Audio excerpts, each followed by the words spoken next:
Hey guys, it's Danimal MTG. I'm back for video 6 in my Teenage Mutant Ninja Turtles set review and draft guide for Limited. Today we're going to be talking about all of the green cards in the set. If you haven't watched the other 5 videos, go back and check those out, preferably starting with the multicolor, colorless, and land cards as I talk about the mechanics in the set as well as my grading scale. Let's get into it. Courier of Comestibles. 1 and a green for a 1/2 creature, human citizen at uncommon. When this creature enters, you may search your library for a food card, reveal it, put it into your hand, then shuffle. If you don't put a card into your hand this way, create a food token. Do you have 2 to 3 food cards or one really good one? Play this card. Do you have food synergies? Play this card. If you have neither of these, you probably skip this. It isn't an embarrassing card if you have to play it, but you probably wouldn't play a 4 mana 1/2 that gained you 3 life, and without the extra upside, that's mostly what this is. Starting this at a 4. Cowabunga. Green for a sorcery at common. Look at the top 4 cards of your library. You may reveal a mutant, ninja, turtle, or land card from among them and put it into your hand. Put the rest on the bottom of your library in a random order. I don't personally love the cards that let you look at X cards and find a land or creature to put in your hand. It's just card selection. And while these creature types cover a lot of the options in this set, it's a strict downgrade from being able to just grab any creature. You'll play this if you need playables, and it'll do its thing, but it's not exciting. Giving this a 3. Frog Butler. 1 and a green for a 1/1 creature, frog spirit at common. He has Death Touch. Tap to add 1 mana of any color. 2 generic. This creature gains reach until end of turn. We saw a card very similar to this in the most recent Ixalan set that played pretty well, and I'd say this one is better. You're interested in Death Touch way more often than Reach, so having that be the base ability is great. This will ramp your mana, fix your mana, and kill things when you no longer need it. Death Touch is also nice and green, as it makes your punch spells kill anything. You'll probably play as many of these as you can in green decks. I'm giving it a 6. Ground Chuck and Dirtbag. 4 green for an 8/8 legendary creature, Ox Mole Mutant at rare. It has trample, and whenever you tap a land for mana, add green. This is Colossal Dreadmaw's bigger mammalian brothers. Good stats, but the second ability normally won't mean anything in Limited. Play Oxmole, beat face, win games. Green creature doing green creature things. Gets a 7. Guac and Marshmallow Pizza. A green for an artifact food at common. It has flash. When this creature enters, target creature gets +2/+2 until end of turn. Untap it. 2 tap, sacrifice this artifact. You gain 3 life. +2/+2 for 1 is a pretty decent combat trick. Plus, this leaves behind a food that can gain you life too. The untapping of the creature is probably the least important part, but it's just added upside. Still a combat trick, so you don't want too many, but I think the first one will play nicely in most green decks. I'm giving this a -10 for pizza flavor, but 5 for playability. Leatherhead, Swamp Stalker. 2 green for a 5/4 legendary creature, Crocodile Mutant Rogue at rare. As trample, Leatherhead enters with a hexproof counter on her. When Leatherhead deals combat damage to a player, you may remove a counter from her. When you do, destroy target artifact or enchantment that player controls. Maybe I'm mistaken, but have Magic cards ever used pronouns to reference themselves? It's cool, because now I know the big scary crocodile is a big scary lady crocodile, but it just stuck out as weird to me. Anyway, this card seems good. Good stats before you even get to the abilities, and the abilities are all upside. Third ability may never come up, but if it does, you'll be glad to have it. Important to note that she can just stay hexproof forever while you kill problematic artifacts and enchantments if you give her other counters to remove. She's already a great place for other counters as she's already hexproof and has trample. This can run away with games, so I'm giving her an 8. Michelangelo, Game Master. 2 and a green for a 3/3 legendary creature, Mutant Ninja Turtle at common. Disappear. At the beginning of your end step, if a permanent left the battlefield under your control this turn, put a +1/+1 counter on Michelangelo.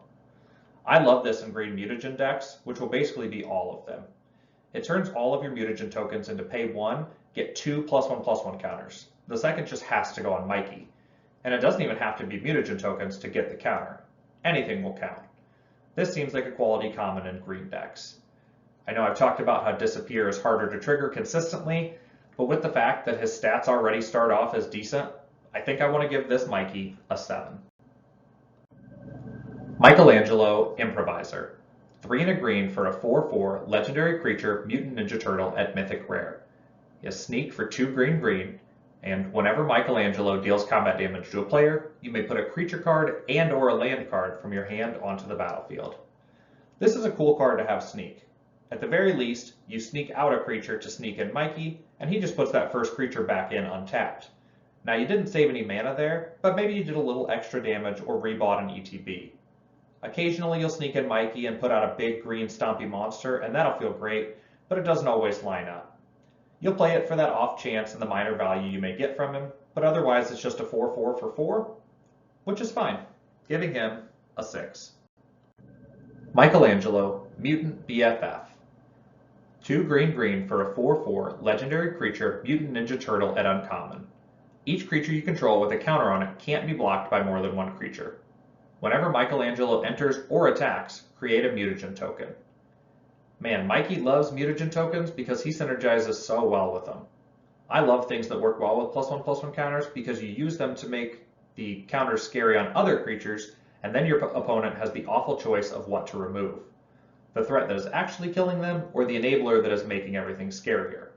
His starting stats are pretty good, and putting one counter on him makes him much safer in combat too, to keep generating mutagen tokens for you. This card seems really solid, especially in counter stacks. I'm giving it an 8. Michelangelo, Weirdness to 11. 1 and a green for a 1/1 legendary creature Mutant Ninja Turtle at rare. When Michelangelo enters, create a mutagen token. If one or more +1/+1 counters would be put on a creature you control, that many +1/+1/+1 counters are put on it instead. Designers of this set must all love Mikey because all of his cards are really good.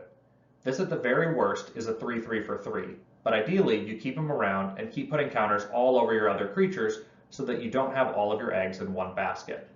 Depending on your cards that give counters and the amount of mutagen tokens in your deck, this can be a 2-drop that runs away with the game, but not by itself, so that seems reasonably fair. Giving this a 7. Michelangelo's Technique. 4 and a green for a sorcery at rare. Sneak for 3 and a green. Look at the top 8 cards of your library. Put up to 2 creature cards with total mana value 3 or less from among them onto the battlefield, and the rest on the bottom of your library in a random order. This sort of reads like Collected Company if you squint and maybe turn your head a little, but I just don't know about it. You can get hopefully 1 bigger thing or 2 smaller things, but you have to temporarily trade a creature to do it if you want it for 4. This may be one of the few sneak cards I think I'd actually rather just pay the normal cost on. And man, if you somehow whiff, it's basically game over for you. I don't personally like that kind of gambling in Limited.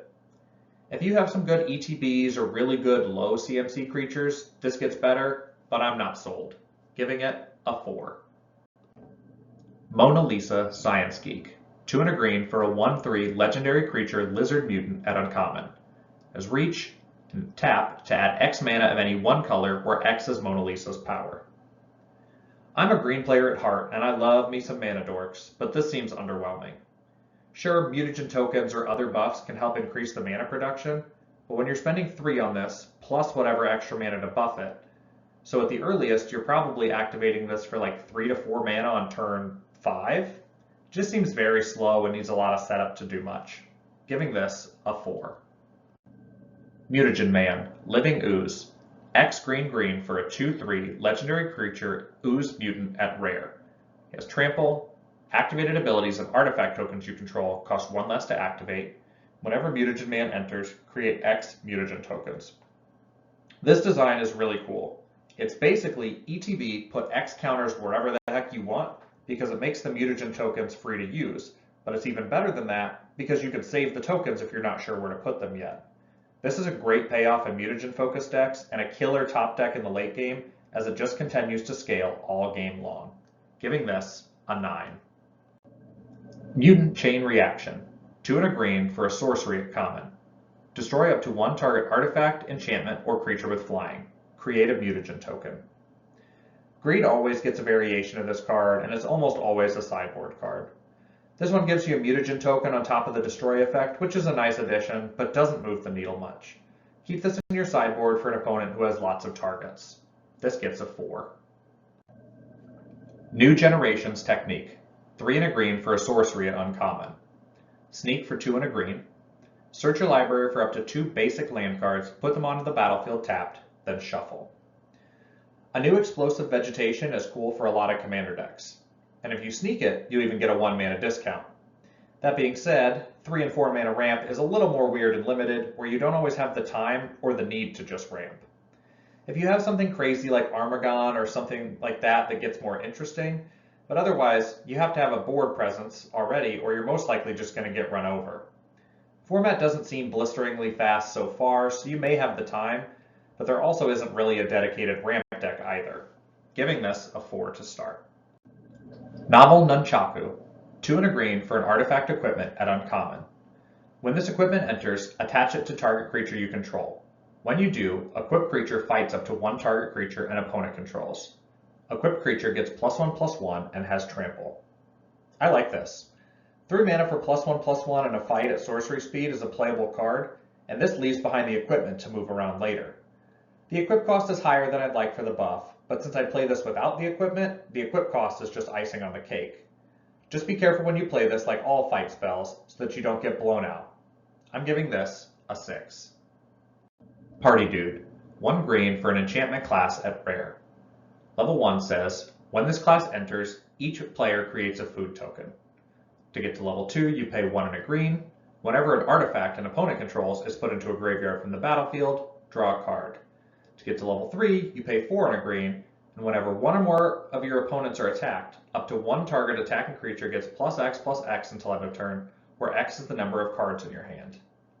I don't like this. Level 1 sucks. Level 2 is only good if your opponent is a heavy artifact deck.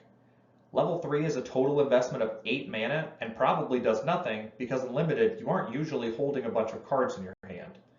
If mutagen tokens are crazy prevalent or there's a bigger artifact theme than I'm seeing, this can get better, but otherwise it just seems bad. Keep this in your sideboard for against blue-red decks or mutagen decks. 3. Primordial Pachyderm. 3 and a green for a 4/4 creature elephant avatar at common. It has reach and trample, and when this creature enters, you gain 2 life. So we normally get a 6 mana 6/6 that gains you some life, and this time it's a 4 mana 4/4. I think I actually prefer this one surprisingly, especially in a set that has as many counters as this set does. Anything with some kind of evasion is a great place to put counters, and the trample on this is evasion, so play this, gain some life, then load it up with counters and take life away from your opponent. This big guy gets a 6. Ragamuffin Raptor. 4 and a green for a 4/3 creature dinosaur at common. When this creature enters, return up to 1 target creature or food card from your graveyard to your hand. In Limited, this is essentially a larger Eternal Witness. Yes, it can't grab as much, but in Limited, you're probably grabbing a creature at least 60% of the time. It's a built-in 2-for-1 with an ETB and a set with Sneak, so you may be able to rebuy the ability. It also combos with another copy of itself. All that together puts this Raptor at a 7. Rocksteady, Crash Courser. 4 green for a 7/7 legendary creature Rhino Mutant at common. Rocksteady can't be blocked by more than 1 creature. Boars you control can't be blocked by more than 1 creature, and Forest Cycling for 2. So just like I said with Bebop, they're meant to be a packaged pair, and if you have both, they're pretty cool. By themselves, certainly less so. I do like this one on its own though. Forest Cycling to hit your land drop early, and at 6 mana you basically get a creature that can't die in combat except from Death Touch or Tricks. No trample or anything, so he can certainly be chump blocked, but he seems pretty solid for a common. Rocksteady gets a 6. Saved by the Shell. 1 and a green for an instant at uncommon. This spell costs 1 less to cast if you control a turtle. Put a +1/+1 counter on target creature you control. It gains trample, hexproof, and indestructible until end of turn. This is the combat trick you want this set. If you target a turtle, this is just an upgraded Snakeskin Veil. For anything else, it does cost an extra mana, but it is a combat trick that blanks removal, pushes damage, makes sure your creature always survives combat, and leaves behind a permanent buff. Now it's still just a combat trick, so it's probably a high 5, low 6, but it's a combat trick I might not mind having more than one of, especially this set. Tenderize. 1 and a green for an instant at common. Target creature you control deals damage equal to its power to target creature an opponent controls. This is the kind of removal that green always gets, and as long as you're careful about when you use it, it's always pretty good. Obviously, make sure you have a very creature-heavy deck and that you're extra careful about using it during your opponent's combat so they don't try and target something that they can sneak out. But if you use this right, it'll kill things for you. It gets a 6. Transdimensional Bovine. 2 and a green for an 0/4 creature Ox Avatar at rare. It has flying, and tap, add 2 mana of any one color. Maybe it's just me, but I'd much rather have my mana dork on 1 or 2 instead of 3, even if it's giving an additional mana.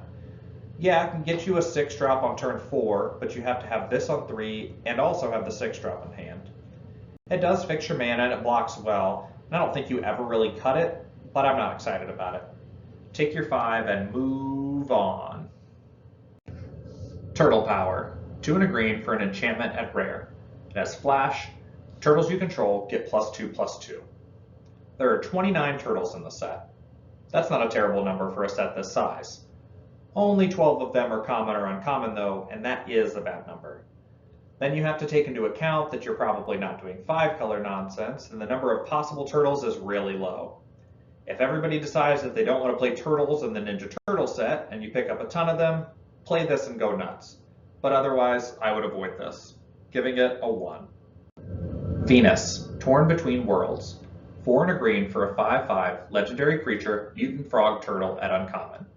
Whenever Venus is dealt damage, put that many +1/+1 counters on her. She must survive the damage to get the counters. Whenever a creature you control with a counter on it deals combat damage to a player, you may pay blue. If you do, draw a card. This seems pretty solid. Stats aren't embarrassing, your opponent won't want to chump block her, and her second ability can do some solid work in a green-blue deck. She also gets extra value out of the couple of fight spells this set as well. She's not going to reshape the game normally or anything, but I'm pretty happy to play her in almost any green deck, and pretty stoked in a green-blue one, giving her a 7. West Wind Avatar. 5 green for a 7/7 creature, Cat Spirit Avatar at uncommon. As trample, whenever this creature enters or attacks, you may sacrifice a token or a land. If you do, you gain 3 life. Disappear at the beginning of your end step. If a permanent left the battlefield under your control this turn, draw a card. I love big green creatures, so maybe I'm a little biased, but I like this a lot. Yes, it's expensive, but once you get to 7, this can give you some serious value. Once you can cast this, you probably have some leftover lands that you can sack to its trigger to help stabilize your life total and draw some extra cards. If you need the lands, just don't sack them, as they even nicely made this a May trigger.